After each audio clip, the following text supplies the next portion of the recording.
The Life of Derek Woods, Part 7. The song you just heard, Can't Be Scared. I wrote that song in 2010 when we still live in our condo. And I just real quick wanted to go over some of the words of that song if you couldn't hear it. It's so...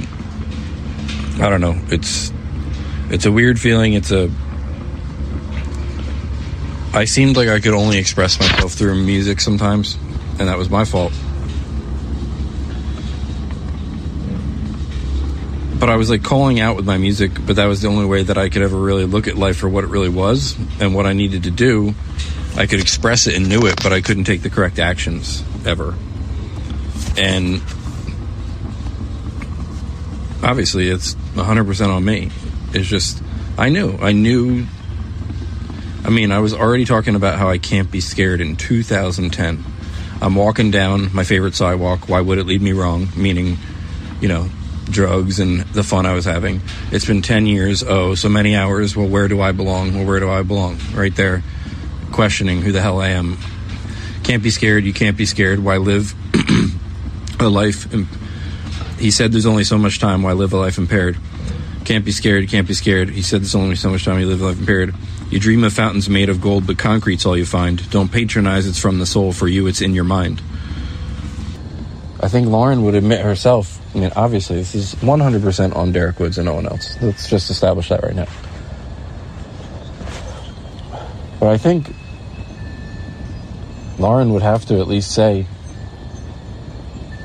obviously outside of just hating me and stuff like that, if she thought about our life, that she would have wished that she would have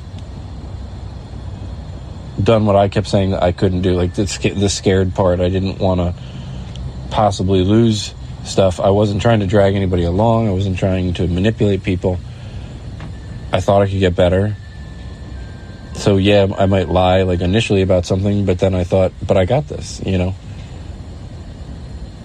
it turned into like a worse lie that it wasn't like a lie. It was a lie of omission. It was a lie of not being able to step up to the plate and talk. Especially once things got, just crazier in my 30s and mentally kind of fucked up.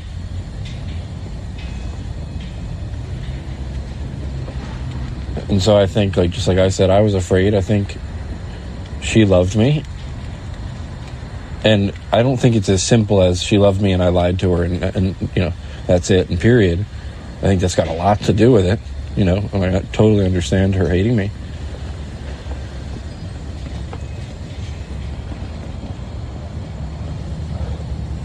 But we both were wanted it to work. We both were shy to pull the trigger. I'm sure she wishes she sent me to rehab earlier. She knew about a lot of my drug use. Doesn't put any blame on her. I'm just stating facts. It's very windy here, sorry. I'm blocking things from my fire.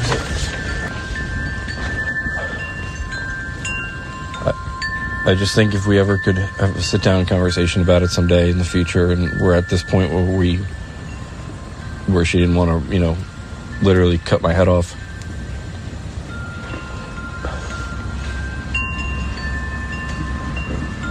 We would have done some things differently. And she probably should have left me. And obviously, I'm not disagreeing with her when she says I should have left her. But,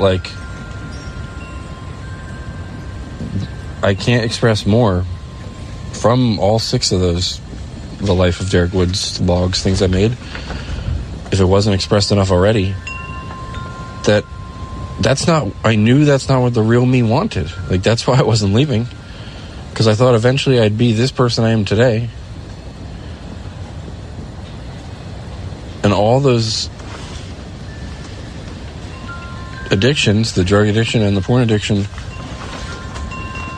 would at least be managed, and I'd be attending meetings and I'd be a great member of my family and doing all the right things. And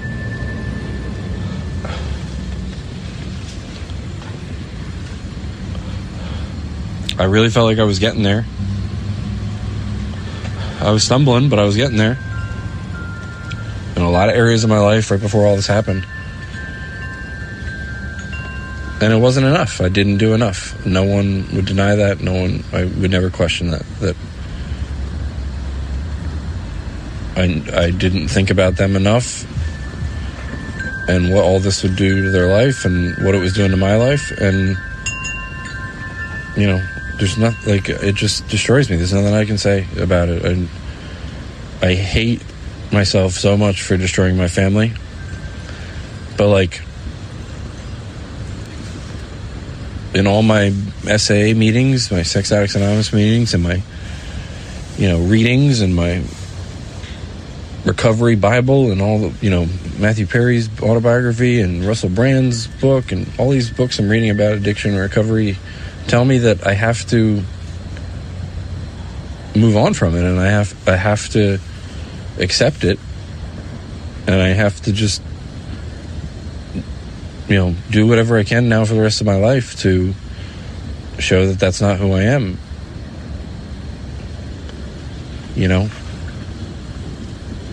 And like this gentleman that I met through SAA told me, he's kind of like my sponsor.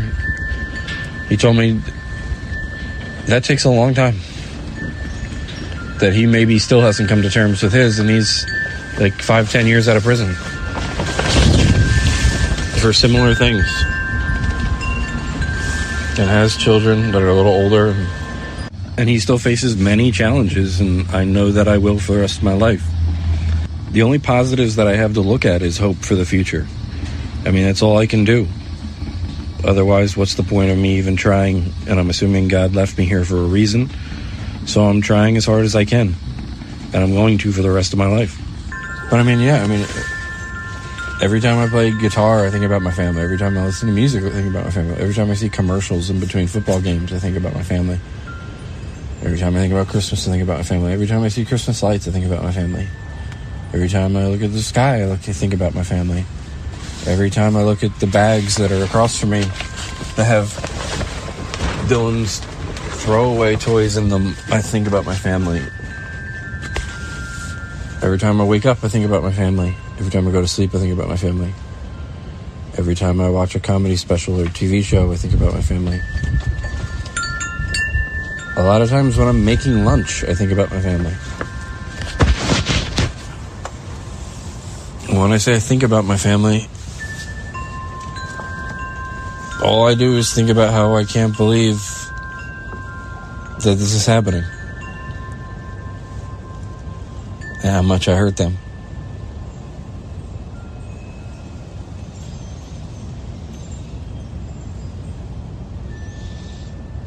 You feel like such a failure to Lauren and such a failure to Dylan, especially for somebody that really looked up to you. And hopefully Lauren lets me back in his life soon, so I can feel like I have some purpose and feel like, I can at least help him in his life. Make sure he doesn't make anywhere near the mistakes that I made. Help him any way he needs it. Give him support and love.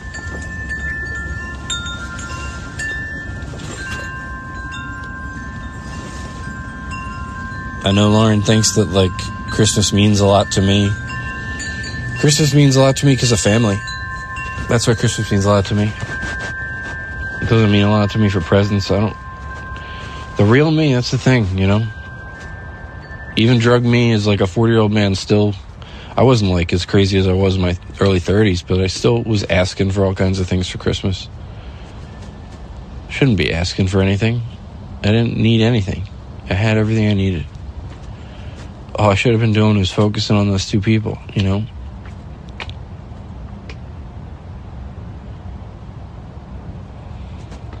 I'm just so sad I can't do it anymore.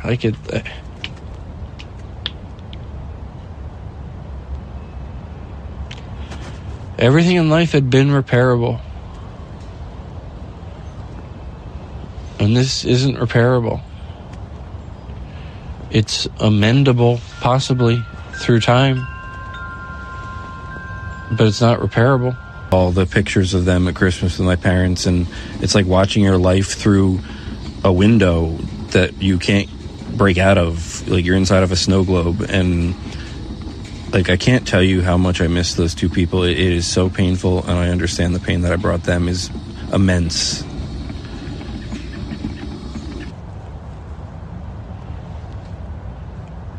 I can't believe that they have to spend a Christmas not like without me, but like without that joy that they should have, that joy that I took away from this whole process.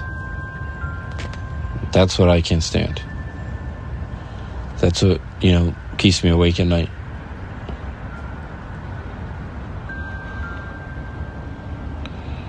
I constantly keep having like nightmares or like dreams, or like me and Lauren are doing something and then I lose her. We go to like a sporting event, and like I go up to get like concession stand, and then like somehow she's gone, and I'm on this train and she's like calling for me. I woke up the other day, I thought my parents had called for me because I heard Lauren scream, "Derek!" I spent 20 years of my life with this woman. We had so many amazing conversations and times and laughs. I can't tell you how much I love her and miss her. It's just so hard when you spend so many good times with this person and she thinks so little of you now. Obviously, I understand because of all the bad things I did, but she knows there was good in me. She knows I was a great father. It's just so hard to wrap your head around it all. It really is. I just want to be there for my son, and eventually for her one day if she lets me. I lived this generally good life as a generally most of the time good person within this drug bubble that controlled many, many, many, many, many, too many of my decisions, and made me, a clearly fucked up in the head human being, with having multiple addictions and,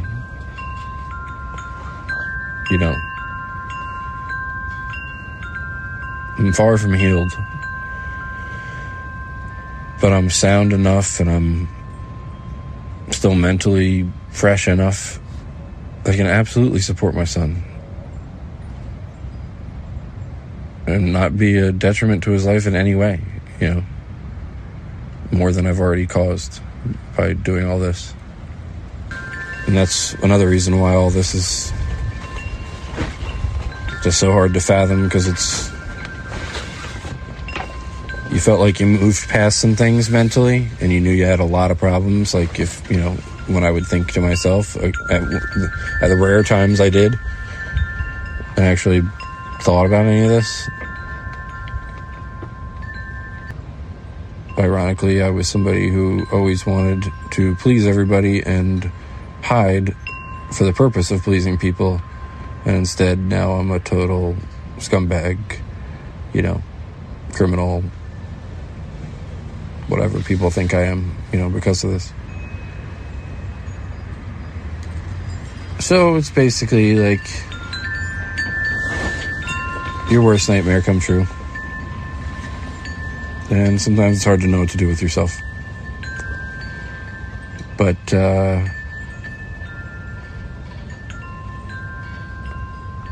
I do try to better myself every day. Obviously, being sober helps. Sometimes it feels, when you're doing it, sometimes you're just like, isn't this, quote unquote, 10 minutes too late though? What's the point? And then I'm like, no, there is a point. Dylan, you may have a chance with Dylan. To help Dylan. To be there for Dylan.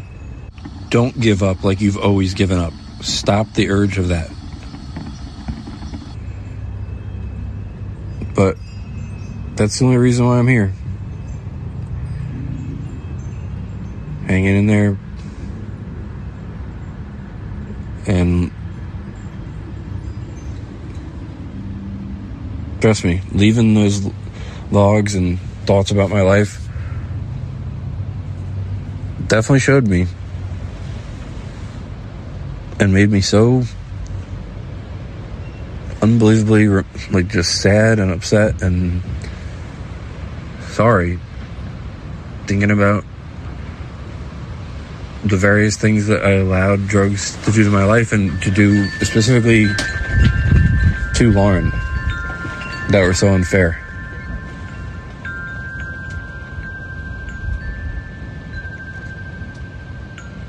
And it doesn't excuse any of it.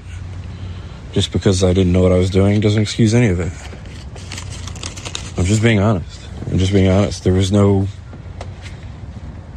And this is the problem. No one's saying it's not the problem. I'm just saying, unfortunately, there was no part of my brain that was working, that was going, hey, this is really fucked up. You've really gone too far. You need help, dude. Especially when I'd rebound and I'd be sober for 9 months or, a nice chunk of time, 3 months even. And I'd be like, all right, well, you're past that stuff now. And me and Lauren's, love life got better again. And I didn't pay much attention to that stuff. But it was still always there. And I needed to destroy it all. I needed to destroy that life completely. And... in this part in life, in this role, I failed.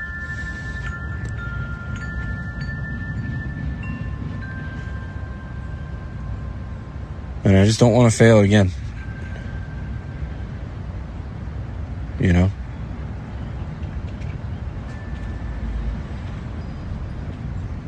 I don't know what failing in jail is. I guess not surviving. Or coming out like a cuckoo head on the other side.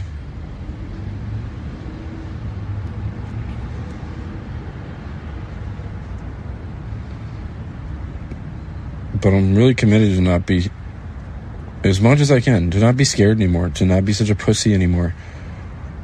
I've had to grow up so much in the past 6 months in every aspect of my life, literally taking care of things I've never had to take care of financially or, just reading and books and research and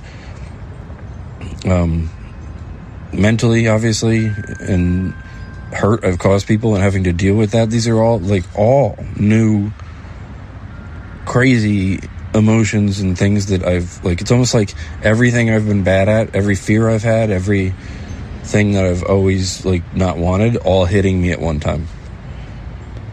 And and I deserve it all, and I need to learn from it. That's all I can do. Definitely don't feel bad for myself. Unfortunately, I say unfortunately because honestly, I almost wish I was still stupid and blind to it. I wish I was able to still sit here in some way, as crazy as this sounds, and to be able to be like, what did I do? But it didn't take long when things like this happen to you to understand what you did and to look at it the same way that Lauren does and that my sister does, I'm sure, and everybody else, that it's fucking unbelievable. When I say I'm going to be punished for it, think about all the things that I've now lost in my life. It's countless. Mentally, spiritually, in your heart, your family, your material things. Money.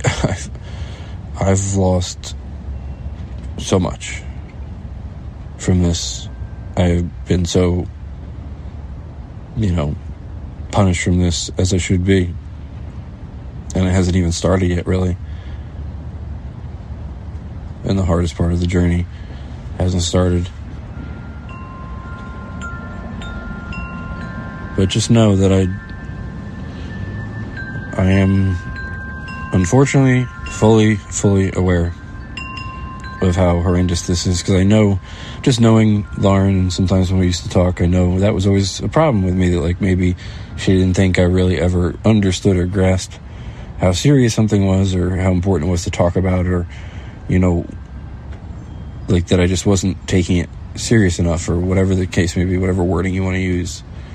And I could see her thinking that here, that I'm still sitting here delusional. And I'm definitely not.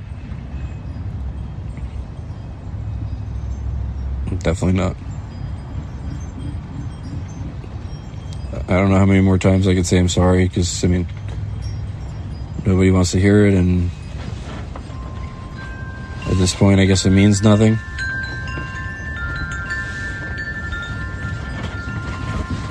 But nobody deserves any of this, and I'm so sorry that I ruined this Christmas and maybe other Christmases for them. And, you know, there's nothing I can really say, you know, other than just I pray for all of our lives to get better, and I'm going to do my part to make sure that, you know, mine definitely does, and start, you know, doing things for other people. So I don't want to say it isn't a Merry Christmas, but it's certainly a different one. And if I don't talk before then, obviously, Merry Christmas to you and your family, everybody out there, and you know, try to really cherish the moments that you have. The story of Derek Wood's life, part 7.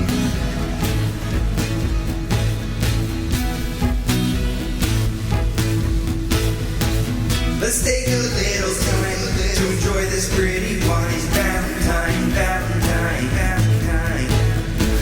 Oh yeah, let's make a toast to what we love the most. Under our magnolia tree that was made for you and me, set us free. Wanna be the one to see. Yeah, when it is the time, we'll let ourselves unwind. Valentine, Clementine. Yeah, we'll let ourselves unwind. When we had fun, your face begins to grow. You smile wide just so I'll know it's our love, we're in love, and everything starts to grow. And I always wanna go where our love is our love. I always wanna go where our love is our love, is our love.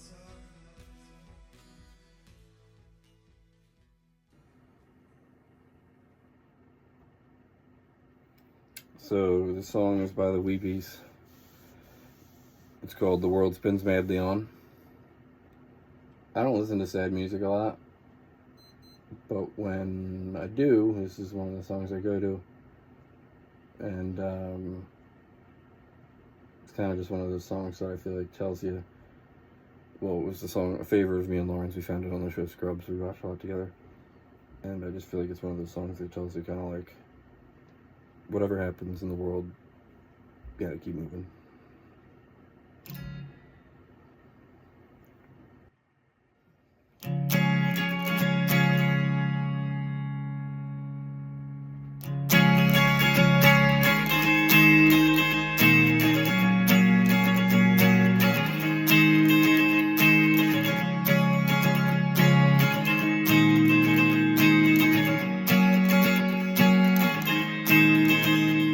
Woke up and wished that I was dead, with an aching in my head.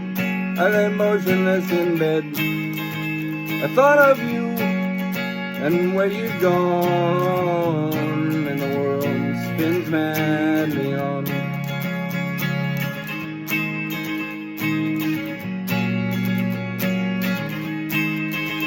And everything that I said I'd do, like make the world brand new and take the time for you, I just got lost and slept right through the dawn, and the world spins madly on.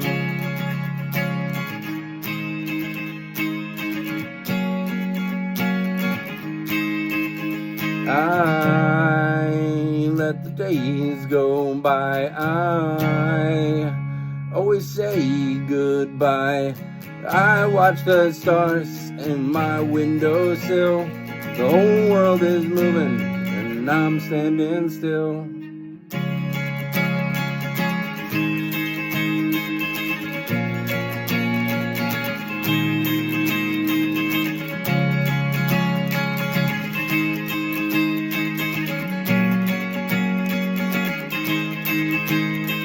Woke up, wish that I was dead, with a naked in my head. I lay motionless in bed. The night is here, and the day is gone, and the world spins madly on.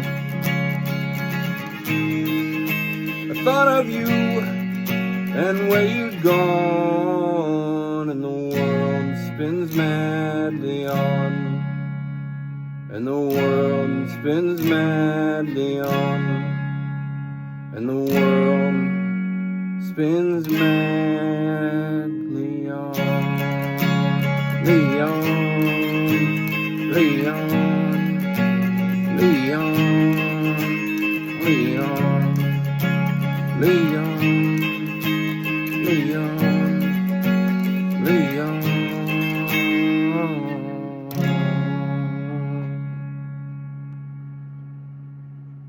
I love you, Lauren.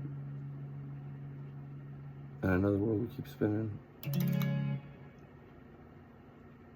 And I hope it spins our way again someday.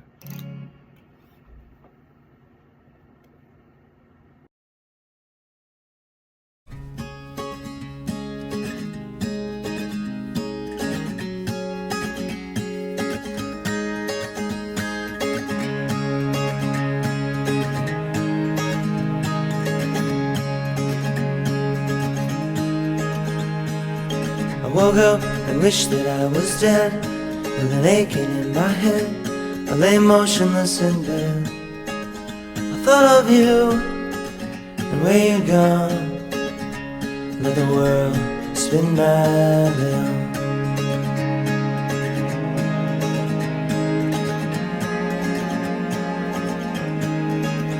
And everything that I said I'd do, like make the world brand new, take the time for you.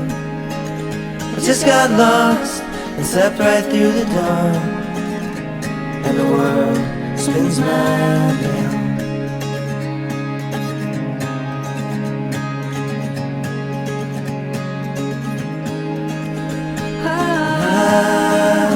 Let the day go by.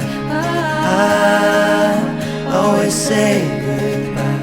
I watch the stars from my windowsill. The whole world is moving, and I'm standing still.